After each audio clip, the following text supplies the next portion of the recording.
আমরা কি করব যদি আল্লাহ তাআলা আমাদেরকে এই জাতির খেদমতের বা সেবা করার সুযোগ দেন? আমাদের ১ নম্বর দায়িত্ব হবে এই দেশের ভাঙ্গাচুরা কোমর ভাঙ্গা শিক্ষা ব্যবস্থাকে ঠিক করা।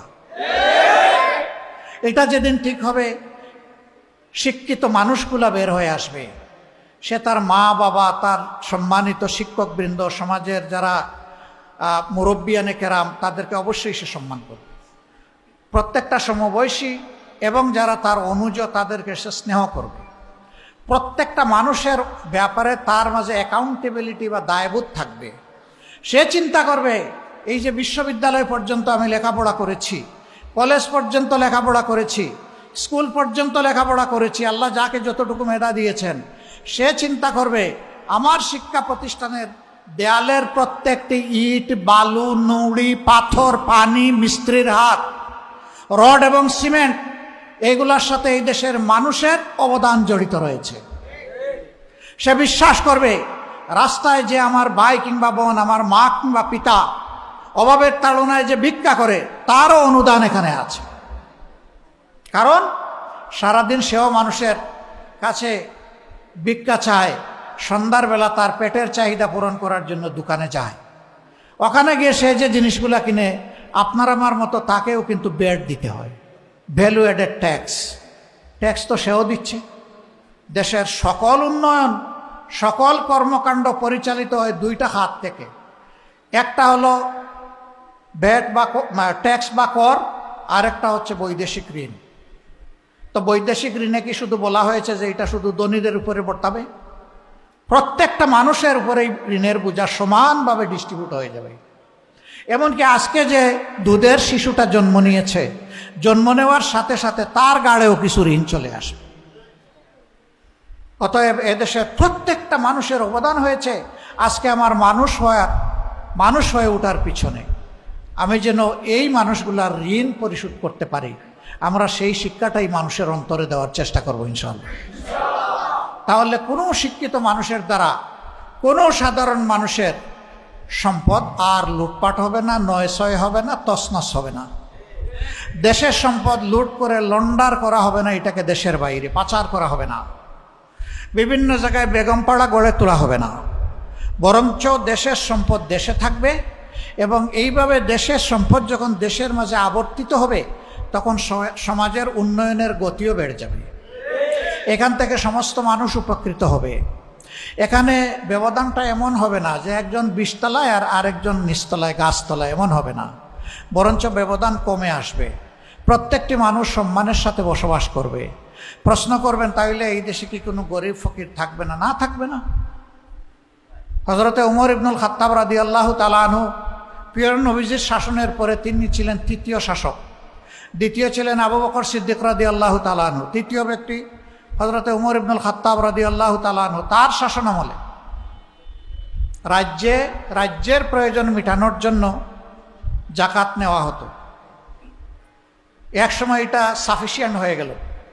লোকদেরকে বলা হলো, তোমরা ব্যক্তিগতভাবে চাইলে দিতে পারবা, রাষ্ট্রের কোষাগার এখন ফুলফিল হয়ে গেছে। এক ভদ্রলোক তার জাকাতের টাকা নিয়ে বের হয়েছেন, মরুভূমির দেশ, দীর্ঘ মরুভূমি পার দিয়ে ক্লান্ত হয়ে তিনি গাছের ছায়া দুপুরবেলা আশ্রয় নিচ্ছেন, ঘুমায় পড়ছেন। সেখানে তখন কেউ ছিল না। উটটি রশি দিয়ে শক্ত করে গাছের সাথে বেঁধে তিনি ঘুমায় পড়ছেন। মাথার নিচে জাকাতের টাকার পুটলা। ঘুম থেকে উঠে দেখেন তার পাশে আরেকজন ঘুমাচ্ছে। সেই লোকটা ধূসর ময়লা কাপড় নিয়ে ঘুমাচ্ছে, হালকা একটা বালিশে মাথা রেখে। তার অন্তর খুশিতে উজ্জ্বল হয়ে উঠল, ফুলে উঠল যে এতক্ষণে ঠিকানা পেয়ে গেছি, এখন ভার মুক্ত হতে পারবো। নিশ্চয়ই এই লোকটা অভাবী, তার চেহারা দেখে মনে হচ্ছে জাকাতের টাকা তাকে দিয়ে আমি মুক্তি পেয়ে যাব। তিনি বসে বসে অপেক্ষা করছেন। লোকটার যখন ঘুম ভাঙল, সালাম দিলেন। সে লোক বলল, আপনি? বললেন যে আমি আপনার মতোই আল্লাহর এক বান্দা। আল্লাহ বোধহয় আপনাকে আমার জন্য ফেরেশতা হিসেবে পাঠিয়েছেন। বুঝলাম না আপনি কি বলতেছেন।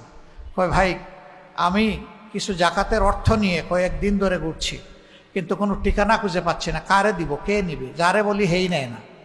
এখন আপনাকে দেখে মনে হয়েছে আপনার হয়তো বা কিছু প্রয়োজন আছে, আল্লাহ এইভাবে আপনাকে দিয়ে আমাকে সাহায্য করছেন, আমাকে মুক্ত করবেন। কয়, ভাই, আপনার যে দশা, আমারটা আরও খারাপ। আমি তো 15 দিন ধরে ঘুরতেছি, এই জন্য আমার চেহারার এই অবস্থা। আমার পুটলায়ও জাকাতের টাকা। That was the scenario. কেন হয়েছিল? সেখানে সমাজে ন্যায় বিচার কায়েম হয়েছিল। ন্যায় বিচার কায়েম হওয়ার কারণে প্রত্যেকটা মানুষ তার অধিকার না চাইতেই পেয়েছিল। এইভাবে একটা সমৃদ্ধ সমাজ গড়ে উঠেছিল, যেই সমাজে যে যতটুকু সম্পদের মালিক ততটুকু নিয়ে সে সন্তুষ্ট ছিল, আরেকজনের সম্পদের দিকে সে দৃষ্টি দেয়নি। আমাদের আফসোস, আমি সবার কথা বলছি না, কিন্তু সাধারণ মানুষ, সমাজের অতি সাধারণ মানুষ সমাজের বড় ক্ষতি করে না ভাই। এমনকি সিসকাচুর যারা, তারাও কোনো বড় ক্ষতি করে না, ডাকাতরাও অত বড় ক্ষতি করে না। যত বড় ক্ষতি হয় একজন শিক্ষিত মানুষের দ্বারা। সকল শিক্ষিত মানুষ না, কিছু শিক্ষিত মানুষের দ্বারা, তাদের কলমের কুচায় জাতির কপাল এদিক থেকে ওদিকে ঢলে পড়ে। কেন? এটা ওই যে শিক্ষা ব্যবস্থা দুষ্ট হওয়ার কারণে। আমরা এমন শিক্ষা আমাদের সন্তানদের হাতে তুলে দিতে চাই, যেই শিক্ষায় তারা একদিকে মানবিক মানুষ হিসেবে গড়ে উঠবে, আর একদিকে দুনিয়ার সর্বোচ্চ একজন স্কিল দক্ষ মানুষ হিসাবে সে গড়ে উঠবে। সুতরাং শিক্ষা নিয়ে সে বেকার থাকবে না ইনশাআল্লাহ। আমাদের দ্বিতীয় এজেন্ডা, দেশটা দুর্নীতিতে ভরে গেছে। আমার ইচ্ছা হয় মাঝে মাঝে গাড়ি থেকে নেমে আমি আমার দোকানি ভাইদেরকে জিজ্ঞেস করি যে আমাদের দলের কেউ এখানে আপনাদের কাছে চান্দা চাইতে আসে কিনা। আমি দোকানের ভিতরে আড়ালে নিয়ে জিজ্ঞেস করি, আমাকে কানে কানে বলেন, কেউ শুনবে না। যদি ওই রকম কেউ থাকে তার নামটা শুধু আমাকে বলেন, বাকিটা আমাদের কাজ। আমার ইচ্ছা হয় আমি গিয়ে জিজ্ঞেস করব মানুষগুলোকে, সময়ের অভাবে পারি না। আমরা উন্মুক্ত আহ্বান দিয়ে রেখেছি, এরকম যদি কোনো দুর্বৃত্ত আমাদের নামে কেউ অপকর্ম করে, মেহরবানি করে আমাদেরকে জানাবেন। আমরা কথা দিচ্ছি, আপনি খুশি হয়ে যাবেন, এমন ব্যবস্থা আমরা নিব ইনশাআল্লাহ। সম্মানিত ভাইরা, এই দুর্নীতি কি শুধু চাঁদা? এই দুর্নীতি রাষ্ট্রের সকল পর্যায়ে। এই দুর্নীতির বিরুদ্ধে আমরা যুদ্ধ ঘোষণা করেছি। আমাদের এই লড়াই দুর্নীতি একেবারে মিনিমাম লেভেলে না আসা পর্যন্ত আমাদের লড়াই অব্যাহত থাকবে। কিন্তু আমাদের লড়াইয়ের উদ্দেশ্য মিনিমাম রাখাও নয়, নির্মূল করা। এটা আমরা জানি একদিনে হবে না। আমরা জানি কাদের বিরুদ্ধে এই লড়াই হবে। আমরা জানি আমাদের সামনে হিমালয় পর্বত দাঁড় করায় দেওয়া হবে, কিন্তু আমরা তাদেরকে সুসংবাদ দিয়ে বলতে চাই, কোনো হিমালয় পর্বত আমাদেরকে থামাতে পারবে না ইনশাআল্লাহ। আমাদের 3 নম্বর কাজ, এই সমাজে ইনশাআল্লাহ গরিব ধনী সকল ধর্মের মানুষ, নারী পুরুষ সবার জন্য আমরা ন্যায় বিচার বা সামাজিক সুবিচার নিশ্চিত করতে চাই। এবং এইটা আল্লাহ তাআলার ইনসাফের বিধানের ভিত্তিতে। এই জন্য আমাদের প্রতীকটাও দাড়িপাল্লা। এইটা নিয়ে যা যুদ্ধ করেছি এটা পাওয়ার জন্য, এটা তো কেড়ে নিয়েছিল আমাদের কাছ থেকে, আপনারা জানেন। আমরা এই ইনসাফের প্রতীক আমরা ছাড়ি নাই, আমরা ছাড়বো না ইনশাআল্লাহ।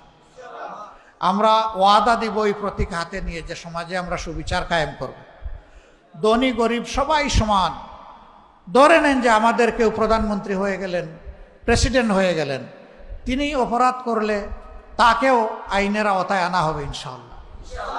যে অপরাধে সাধারণ মানুষকে আনা হয়, একই অপরাধে কোনো ইম্পিউনিটি তিনি পাবেন না, কোনো দায় মুক্তি পাবেন না, তাকেও আইনের আওতায় আনা হবে ইনশাআল্লাহ। তিনি যদি দোষী প্রমাণিত হন, তিনি শুধু রাষ্ট্রের দায়িত্ব হারাবেন না, তিনি একজন ধিক্কৃত ঘৃণিত মানুষ হিসাবে জাতির সামনে প্রমাণিত হন। এই যখন ন্যায় বিচারের ভিত্তি থাকবে, তখন অন্যায় করা কারো পক্ষে অত সহজ হবে না। আমরা এই ন্যায় বিচারটা সবার জন্য নিশ্চিত করার পক্ষে। আল্লাহ যেন তৌফিক দান করে। আমাদের 4র্থ কমিটমেন্ট, আমরা আল্লাহ ছাড়া কারো কাছে মাথা নত করব না। দুনিয়ার সকল সভ্য দেশের সাথে আমাদের আন্তরিক সম্পর্ক থাকবে, আমাদের বন্ধুত্বপূর্ণ সম্পর্ক থাকবে, কিন্তু সেটা হবে পারস্পরিক শ্রদ্ধা এবং সমতার ভিত্তিতে। আমরা কারো আধিপত্য আমরা মেনে নিব না, কোনো হেজিমনি আমরা স্বীকার করব না। এখানে আধিপত্য একমাত্র আল্লাহ রাব্বুল আলামিনের, যিনি আহকামুল হাকিমিন। তার ছাড়া আমরা কারো আধিপত্য মানব না। বাংলাদেশকে অতীতে যারাই যা করেছেন, ফরগেট অ্যাবাউট, কিন্তু আগামীর দিন ইনশাআল্লাহ বাংলাদেশ হবে আধিপত্যবাদ মুক্ত ইনশাআল্লাহ। আমাদের 4র্থ বিষয়, একটা দেশ যখন চলে তার একটা অর্থনীতি থাকতে হয়। সেই অর্থনীতিতে ব্যাংক, বিমা সেক্টর, কর্পোরেশন অনেক কিছু থাকবে। তার পাশাপাশি মিল, ফ্যাক্টরি, বিজনেস, ইন্ডাস্ট্রি থাকবে। এই খাতে এখন কোনো শৃঙ্খলা নেই, শুধু লুটপাট আর অনিয়ম। এই খাতে ইনশাআল্লাহ আমরা শৃঙ্খলা ফিরিয়ে আনব। আমরা বিনিয়োগকারীদের জন্য এমন পরিবেশ দিব, কোনো জালিম গিয়ে তাদেরকে থ্রেট দেওয়ার সুযোগ পাবে না, গিয়ে চাঁদা চাওয়ার দুঃসাহস দেখাবে না। যদি সে দেখায় তার হাত অবশ করে দেওয়া হবে ইনশাআল্লাহ। সবাই ক্ষুদ্র দোকানি থেকে, মুদির দোকানি থেকে শুরু করে বৃহৎ শিল্প কারখানার মালিক যারা হবেন, তারা সম্মান এবং নিরাপত্তার সাথে তারা তাদের ব্যবসা পরিচালনা করবে। বিদেশিরা যারা এই দেশে বিনিয়োগ করতে আসবে, তাদেরকেও সেই একই সম্মান এবং একই নিরাপত্তা বিধান করা হবে ইনশাআল্লাহ। কারণ এখন বিশ্বে চলতে হলে পরস্পরের সহযোগিতা লাগবেই। আমাদের দেশ ছোট, মানুষ প্রচুর। এই দেশটা উৎপাদনের জন্য খুবই উর্বর একটা জায়গা, উপযুক্ত একটা জায়গা। শুধুমাত্র দুষ্ট রাজনীতির কারণে বিদেশ থেকে মানুষগুলো এখানে এসে বিনিয়োগ করার সাহস পায় না। আমরা এই দুষ্ট রাজনীতির পুরা চরকা ঘুরিয়ে দিতে চাই ইনশাআল্লাহ। এইভাবে একটা স্বচ্ছ সমাজ কায়েম করা আমাদের অঙ্গীকার। আরো অনেকগুলো অঙ্গীকার আমাদের আছে। অনেকে যখন বিভিন্ন জায়গায় যায় তখন বলে যে আমাদের একটা খেলার মাঠ নাই, একটা পার্ক নাই, এই ড্রেনটা এইভাবে মজে পড়ে পচে দুর্গন্ধময় হয়ে গেছে, এটা দেখার কেউ নাই। সড়ক ভেঙে টুকরা টুকরা হয়ে আছে, এটা রিপেয়ার করার কেউ নাই। আপনারা মেহরবানি করে একটু দেখবেন। কিসের মেহরবানি রে ভাই? আপনার মূল্যবান ভোটের আমানত যে নিবে, যে কবুল করবে, এটা মেহরবানির ব্যাপার নয়, এটা তার চৌকিদারের ব্যাপার। এ দায়িত্ব তাকে পালন করতে হবে। এই দায়িত্ব পালন করার মানসিকতা যার নাই, জনগণের ভোট চাওয়ার অধিকার তার নাই। মেহরবানি কেন? এটা আপনার ডিউটি। আপনি কোনো চাকরিতে যখন নিয়োজিত হন, 8 ঘন্টা আপনাকে যেভাবে ডিউটি করতে হয়, জনগণের ভোট পেয়ে আপনি জনপ্রতিনিধি নিয়োজিত হয়েছেন, আপনাকে ঠিক সেইভাবেই ডিউটি করতে হবে। আপনি মনে করবেন না আপনি বস আর জনগণ আপনার ক্লায়েন্ট, বরঞ্চ জনগণ আপনার বস আর আপনি তাদের সার্ভেন্ট। সেইভাবে আপনাকে নিতে হবে। বাংলাদেশ জামাত ইসলামী এমন একটি দেশ, একটি সমাজ চায়। এই সমাজের জন্য আপনারাও কি প্রস্তুত? ইনশাল্লাহটা আর একটু জোরালো হোক মাশাআল্লাহ। যারা এসেছেন দুর্যোগপূর্ণ আবহাওয়া উপেক্ষা করে, আবহাওয়া অনুকূল থাকলে হয়তো আরো অনেকে আসতেন। যারা আসতে পারলেন না, আপনাদের পরিবারের প্রিয় সদস্যবৃন্দ, আপনার প্রতিবেশী, কর্মস্থলের সাথী এবং আপনার বন্ধু বান্ধব, এই কথাগুলো যদি আপনাদের ভালো লাগে সবার কাছে পৌঁছে দেবেন। এই কাজের জন্য আল্লাহ যদি আমাদেরকে মনোনীত করেন, আমরা আল্লাহ তাআলার কাছে কৃতজ্ঞ থাকবো, আপনাদের কাছেও কৃতজ্ঞ থাকবো। যদি আল্লাহ এই পর্যায়ে আমাদেরকে দায়িত্ব না দেন, আমরা মনে করব আমাদের বিরাট ঘাটতি আছে, ওইটা আগে পুষাতে হবে। আল্লাহ হয়তো আমাদেরকে ঘাটতি সহ এই দায়িত্ব দিতে চান না। তবে বাংলাদেশের মানুষ বড় অতিষ্ঠ। যেখানে যাই একটা কথাই বলে, শুধু বুটটা দেওয়ার ব্যবস্থা করেন, বাকিটা আমাদের দায়িত্ব। এই বুটের সেন্টারগুলা শক্তভাবে গার্ড দিতে হবে। আমরা চাই বুটটা নিরপেক্ষ হোক, সুষ্ঠু হোক। সেই বুটে যেই পাশ করবে আমরা তাকে অভিনন্দন জানাবো। কিন্তু আমরা 3 বার ভোট দিতে পারি নাই, এবার 4র্থবার কেউ যদি আমাদের ভোট ডাকাতি করতে আসে, আমাদেরকে তৈরি থাকতে হবে ওই ডাকাতের হাত ভেঙে দেওয়ার, যেন দুঃসাহস না করে আমার ভোটে হাত দেওয়ার। তার ভোট সে দিবে, আমার ভোটটা আমি দেব। তার পছন্দ মতো সে তার প্রার্থীকে ভোট দেবে, আমার পছন্দ মতো আমি আমার প্রার্থীকে ভোট দেব। এরপরে জনগণের ভোটে যে নির্বাচিত হবে সে আবার আমাদের সবার নেতা, সবার দায়িত্বশীল, সবার চকিদার, সবার পাহারাদার। এর বাইরে আমরা কোনো কিছু মানব না। এই শক্তি ওই শক্তির হুমকি ধমকি এগুলো ভাই আমরা পরোয়া করি না।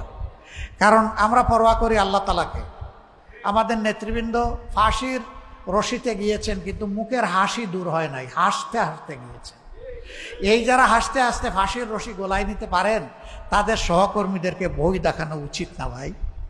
ওই ভয় আমরা পাত্তাই দেই না ভাই।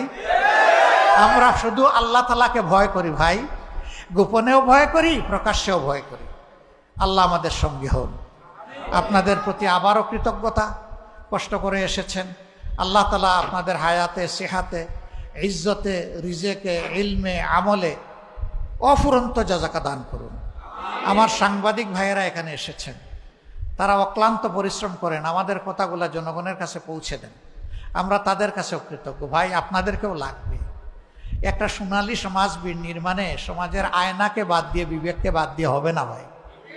আমরা একাট্টা হয়ে যাব কল্যাণের পক্ষে, সত্যের পক্ষে, ন্যায়ের পক্ষে। সেই ন্যায়ের বাণী নিয়ে যেই আসবে, তবে ন্যায়ের বাণীর সাথে আমি তার চরিত্রটাও মিলাইয়া দেখব। তিনি কি ন্যায়ের বাণী আমাকে ইলেকশনের আগে শোনাচ্ছেন, নাকি পরেও তার মাঝে আমি পাবো? একটা গল্প বলেই শেষ করছি। এক শ্রান্ত পথিক পিপাসার্থ হয়ে দৌড়ে এসে এক চেয়ারম্যান সাহেবের বাড়িতে ঢুকছে, হাঁপাইতে হাঁপাইতে। চেয়ারম্যান সাহেব বলেন, বাবা তোর কি হয়েছে? বলে যে আমার পিপাসায় ছাতি ফেটে যাচ্ছে, আমাকে একটা কিছু পান করতে দেন। এই যা, তাড়াতাড়ি নিয়ে আয়। তার আর্দালি পুরা ভর্তি জগ পানি নিয়ে আসছে, একটা গ্লাস নিয়ে আসছে, সামনে রাখছে। এখন আর ওই পিপাসার্থ পথিক একবার জগের দিকে তাকায়, একবার গ্লাসের দিকে তাকায়, কিন্তু হাত আগায় না এবং পান করে না। এবার চেয়ারম্যান সাহেব জিজ্ঞেস করেন, কিরে বাবা তোর কি হলো? এত পিপাসার্থ মনে হলো যে তুই কাত হয়ে পড়ে যাবি। এখন তোকে পানি দেওয়া হলো, গ্লাস দেওয়া হলো, তুই কেন তুলে নিচ্ছিস না? কয় স্যার এই পানি পান করার জন্য কি এখানে আসছি। কয় তাইলে কোন পানি? কয় ওই যে ইলেকশনের সময় আসছিলাম, আর ফুস করা পানি একটা খাওয়াইছিলেন, ওই ফুস করা পানি পাবো না স্যার। কয় আবার ইলেকশন আসলে পাবে, 5 বছর অপেক্ষা করে।